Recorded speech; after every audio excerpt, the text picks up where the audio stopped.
اللہ کے حضور میں سر کو جھکا کے دے، ملتا ہے کیا نماز میں سجدے میں در۔ وہ خوش نصیب ہے جو پڑھتا ہے نماز، مومن کی پاک روح کا ایک نور ہے نماز۔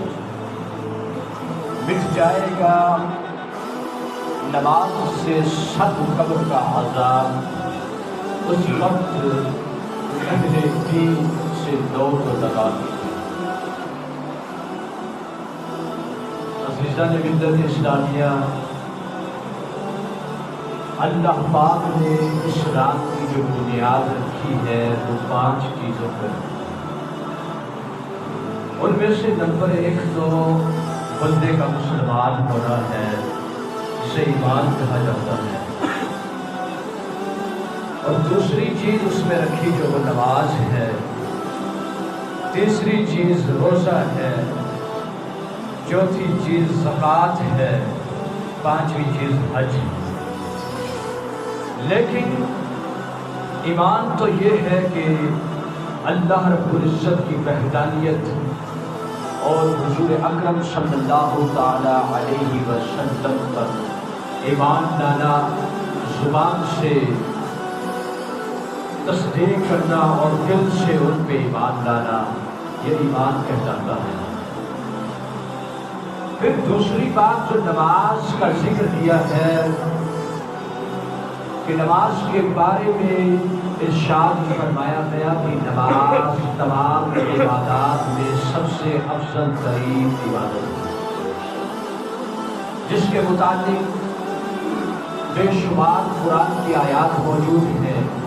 ایک روایت کے اندر ہے کہ تقریباً قرآن مجید میں 700 مرتبہ نماز کا ذکر کیا گیا ہے۔ جب بندہ نماز کے لیے مسجد میں حاضر ہو جاتا ہے یا نماز پڑھنے سے قبل حاضر ہو جاتا ہے، نماز کے انتظار میں ہے یا نماز پڑھنے کے بعد بندہ مسجد شریف میں جب تک بیٹھا رہتا ہے، اللہ کے فرشتے اس کے لیے دعائے مغفرت کرتے ہیں۔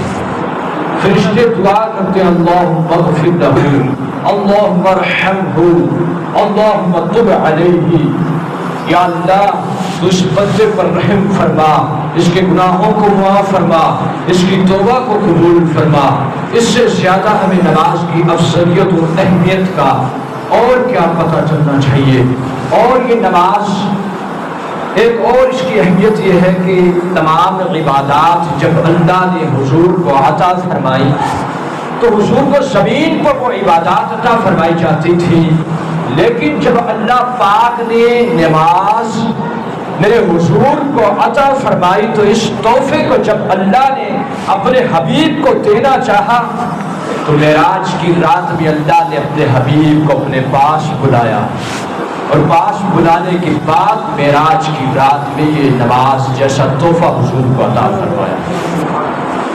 اور ہم سب کے لیے اس سے زیادہ اور کیا خوش قسمتی ہو سکتی ہے کہ جس کے بارے میں جس معراج میں حضور کو یہ نماز عطا ہوئی تو اس نماز کے بارے میں حضور نے فرمایا کہ نماز مومنین کے لیے معراج ہے، اور حضور نے فرمایا نماز دین کا ستون ہے، نماز میری آنکھوں کی ٹھنڈک ہے۔ آخر کار یہ دنیا کا نظام ہے، دنیا یہاں سے ختم ہو جائے گی، یہ دنیا فانی ہے، اس دنیا کو ہم نے آخر کار چھوڑ دینا ہے۔ فار ایگزامپل کہ دنیا کو ایک بازار کی طرف سمجھ لیں کہ ہم جو ہیں کسی مالک کے یہاں کام کر رہے ہیں، اور یہ بازار ہے دنیا ایک، اس میں مالک ہمیں دن کو شاپنگ کے لیے بھیجتا ہے کہ چلا جا فلاں چیز بھی لے آ، فلاں چیز بھی لے جا، ڈھیر سارے پیسے ہمیں عطا کر دیتا ہے، جب فلاں چیز لے کے آ۔ جب بندہ وہ چیزیں لے کے حاصل ہو جاتا ہے، شام کے وقت اس کا مالک اس سے حساب لیتا ہے، اے بندے تو نے یہ چیز کتنے کی لائی، فلاں چیز کا پرائس کیا ہے، اس کا ریٹ کیا ہے، یہ کس دام میں تو لے کر آیا ہوا ہے، وہ بندہ ساری چیزوں کا حساب دیتا ہے۔ اسی طرح اللہ رب العزت نے ہمیں دنیا میں بھیجا ہے ایک خادم کے تحت. ہم خادم ہیں.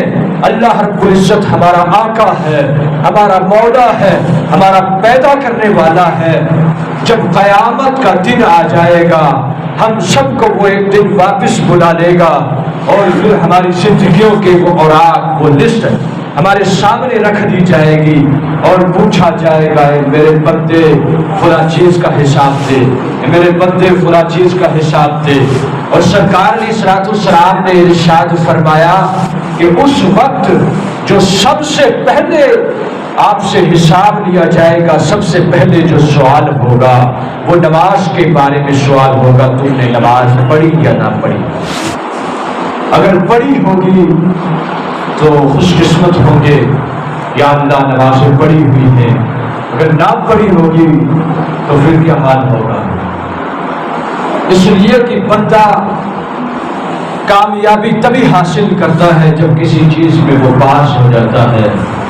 اسکول کے بچے کی مثال لے لیں, مدارس کے بچوں کی مثال لے لیں. جب فائنل ایگزام ہوتے ہیں, ایگزام ہونے کے بعد بچہ جب ایگزام کو پاس کرتا ہے اس کے بعد ہی نیکسٹ درجہ جو اسے حاصل ہوتا ہے. لیکن فرمایا گیا روایات میں کہ اگر تم نے نماز پڑھی ہوگی تو تم کامیاب و کامران ہوں گے, تو تمہارے دوسرے جو اعمال ہوں گے وہ بھی قبول ہو جائیں گے. اگر تم نے نماز ہی نہ پڑھی ہوگی تو دوسرے اعمال بھی تمہارے کوئی کام آنے والے نہیں ہیں. اس وقت تک ان سے بھی تمہیں کامیابی حاصل نہیں ہوگی.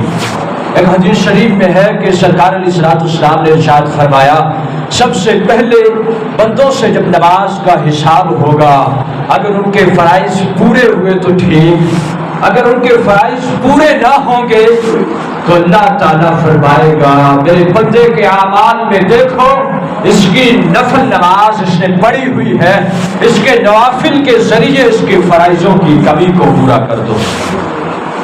نفل تو دور کی بات ہے, آج امت مسلمہ کا حال یہ ہے کہ ہم نے فرائض کو بھی ترک کر دیا ہے, سنتوں کو بھی ترک کر دیا ہے, اور بعض تو ایسا بھی پایا جاتا ہے جو نماز جمعہ کو بھی ترک کر دیتے ہیں. بہت بڑا سوال ہے ہمارے لیے. ہمیں اللہ پاک نے دنیا میں جس چیز کے لیے پیدا فرمایا ہے, جو ہمارا مین مقصد ہے, وہ مقصد ہے اللہ کی بندگی کرنا, اور اس کے بعد 50 سال یا 60 سال یا 70 100 120 اس سے زیادہ آج کا بندہ نہیں پہنچتا. اس کے بعد آخر رخصت ہو جانا ہے اور اللہ کے حضور حاضری ہونی ہے, اور دوسری زندگی جو ہے وہ زندگی ایسی زندگی ہے جس زندگی میں نہ کبھی موت آئے گی. ایک روایت میں نے پڑھا ہے کہ جنت میں شخص اس طرح ہوں گے جیسے 33 سالہ جوان ہوگا, ہمیشہ اسی طرح رہیں گے. اس لیے کہ ہمیں نمازوں کی پابندی کا حد خیال رکھنا چاہیے, اور نماز کی اہمیت کا قرآن مقدس کی آیات سے, بے شمار آیات سے ہمیں ثبوت ملتا ہے. قرآن مجید میں اللہ ارشاد فرماتا ہے ہدی للمتقین. قرآن مجید کے بارے میں ارشاد فرمایا گیا کتاب مومنین کے لیے, پرہیزگاروں کے لیے ہدایت ہے. اور ارشاد فرمایا الذین یؤمنون بالغیب, اور وہ جو غیب پر ایمان رکھتے ہیں, وَيُقِيمُونَ الصَّلَاةَ وَمِمَّا رَزَقْنَاهُمْ يُنْفِقُونَ, اور جو نماز قائم رکھتے ہیں اور جو رزق ہم نے انہیں عطا فرمایا ہے اس میں سے وہ ہماری راہ میں خرچ کرتے ہیں. ایک جگہ قرآن میں رب کریم نے ارشاد فرمایا, جو آیت جس آیت کو میں نے موضوع سخن بنایا, وَأَقِیمُوا الصَّلَاةَ وَآتُوا الزَّکَاةَ وَارْکَعُوا مَعَ الرَّاکعِینَ, اور نماز قائم کرو, زکوٰۃ ادا کرو, رکوع کرنے والوں کے ساتھ رکوع کرو. یعنی مفسرین نے فرمایا کہ جماعت کے ساتھ نماز ادا کرو. اور نماز کے بارے میں ایک جگہ ارشاد فرمایا گیا فَوَيْلٌ لِلْمُصَلِّينَ الَّذِينَ هُمْ عَنْ صَلَاتِهِمْ سَاهُونَ. یہ نماز ان لوگوں کے لیے اس آیت میں ذکر کیا ہے کہ خرابی ہے ان نمازیوں کے لیے جو نماز تو پڑھتے ہیں لیکن نماز میں غفلت کرتے ہیں۔ نماز کسی حال میں بھی معاف نہیں ہے۔ حضور کی بارگاہ میں ایک شخص حاضر ہو گیا، حضور میں نابینا ہوں، کیا مجھے رخصت ہے کہ میں گھر میں نماز ادا کر لوں؟ اللہ کے رسول نے ارشاد فرمایا، اے بندے تیرے کانوں میں تیرے گھر تک نماز اذان کی آواز سنائی دیتی ہے۔ بندے نے عرض کیا، یا رسول اللہ جی۔ رسول نے ارشاد، اس بندے نے مزید یہ بھی عرض کیا، حضور مجھے مسجد تک لے جانے والا میرے ساتھ اور کوئی نہیں ہے، میں اکیلا مسجد میں کیسے جاؤں؟ حضور نے ارشاد فرمایا، ضروری ہے کہ تم مسجد میں جا کے نماز ادا کر۔ نابینا شخص کے بارے میں بھی حضور نے یہ حکم دیا کہ ضروری ہے کہ تم مسجد میں جا کے نماز کو ادا کر۔ میں نے قرآن کی آیت ذکر کی کہ خرابی نمازیوں کے لیے جو نماز میں غفلت کرتے ہیں، یعنی یہ کن کے بارے میں ارشاد فرمایا گیا؟ اس کے بعد اس آیت کریمہ میں جو ویل جو ہے ویل، اس کے بارے میں علامہ صدر الشریعہ فرماتے ہیں کہ یہ ایک جہنم کی وادی کا نام ہے، اور ایسی وادی کا نام ہے جس وادی سے جہنم بھی دن میں کئی مرتبہ پناہ مانگتی ہے۔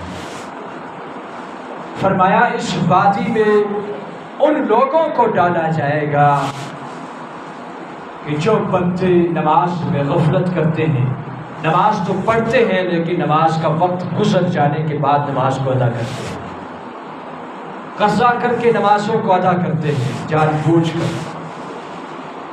اور فرمایا والدین کے نافرمان، والدین کو جو تکلیفیں پہنچاتے ہیں، ایک قسم کے وہ لوگ جو اس جہنم میں ڈالے جائیں۔ کہ اس آیت کے متعلق ایک چھوٹی سی بات، چھوٹا سا واقعہ ہمیں حاصل ہوتا ہے کہ ایک شخص کی جب بہن اس دنیا سے انتقال کر گئی، بہن کو جا کے کفن دفن کیا، آخر وہ آپ نے سنا ہوگا مشہور بات ہے کہ اس کی ایک تھیلی جو ہے پیسوں کی اس کی قبر میں رہ گئی تھی۔ جب بندہ وہاں پہ حاصل ہوا، قبر کو اکھاڑا، اکاٹ کے دیکھا قبر میں آگ ہی آگ چل رہی ہے۔ بندہ دوڑتا ہوا گھر واپس آیا، اپنی ماں سے پوچھا، اے میری ماں، میری بہن کے اندر کیا بات تھی؟ وہ اس کی قبر میں اتنی زیادہ آگ چل رہی ہے۔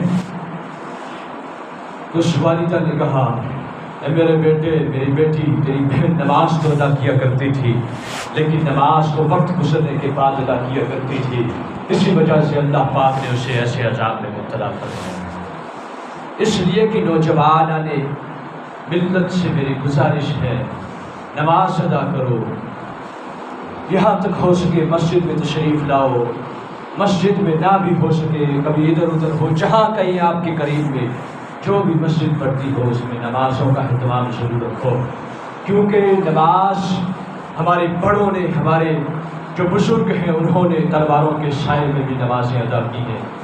سیدنا امام حسین رضی اللہ تعالیٰ عنہ کی تاریخ کو اٹھا کے دیکھو، جب کل کربلا کے میدان میں یزیدیوں سے مقابلہ ہو رہا تھا، تلواریں چل رہی تھی، اس وقت حضرت امام حسین رضی اللہ تعالیٰ عنہ جنگ میں لڑتے لڑتے جب نماز کا وقت آ گیا، آپ نے کہا رک جاؤ، مجھے نماز ادا کرنے دو۔ حضرت امام حسین نے اس وقت بھی سجدہ کیا۔ شاعر نے شیوں بیان کیا ہے، نہ مسجد میں نہ بیت اللہ کی دیواروں کے سائے میں نماز عشق ادا ہوتی ہے تلواروں کے سائے میں۔ حضرات ایسے ہی محمود غزنوی پر بھی جب جنگ کے موقع پر تلواروں کا سایہ تھا، اس وقت آپ نے بھی تلواروں کے سائے میں نمازوں کو ادا فرمایا۔ اس لیے ہمارے لیے ضروری ہے کہ نمازوں کا خاص خیال رکھیں، اور نماز پڑھنے کی برکتیں بے شمار ہیں۔ ایک روایت میں آتا ہے کہ جب بندہ ایک وقت عشاء کی نماز پڑھ کے سوتا ہے تو فجر کے وقت رات میں ہونے والے تمام گناہوں کو رب قدیر معاف فرما دیتا ہے، اور جب بندہ فجر کی نماز پڑھ کے اپنے کام کاج کے لیے نکل جاتا ہے، اپنے کاموں کو انجام دیتا ہے اور پورا دن کام میں لگا رہتا ہے، پھر ظہر کا وقت آتا ہے، بندہ آ کے ظہر کی نماز مسجد میں ادا کرتا ہے، اللہ پاک اس کی ظہر تک، فجر سے ظہر تک ہونے والے تمام گناہوں کو معاف فرما دیتا ہے۔ اور جب بندہ نماز پڑھنے کے لیے کھڑا ہوتا ہے اللہ اکبر کہتا ہے، اللہ پاک اس کے تمام گناہوں کو معاف فرما دیتا ہے۔ اس لیے ضروری ہے کہ ہم اللہ کی بارگاہ میں سر سجود ہوں، اس کی بارگاہ میں توبہ کریں، توبہ استغفار کریں۔ اب توبہ کا دروازہ ابھی کھلا ہوا ہے، لیکن جب کل قیامت کا دن ہوگا اس وقت نہ ماں بچے کے کام آئے گی، نہ بیٹا باپ کے کام آئے گا۔ اس وقت اگر تمہارے کوئی چیز کام آنے والی ہے تو تمہارے اچھے اعمال کام آئیں گے، تمہاری نماز کام آئے گی، تمہاری زکوٰۃ کام آئے گی۔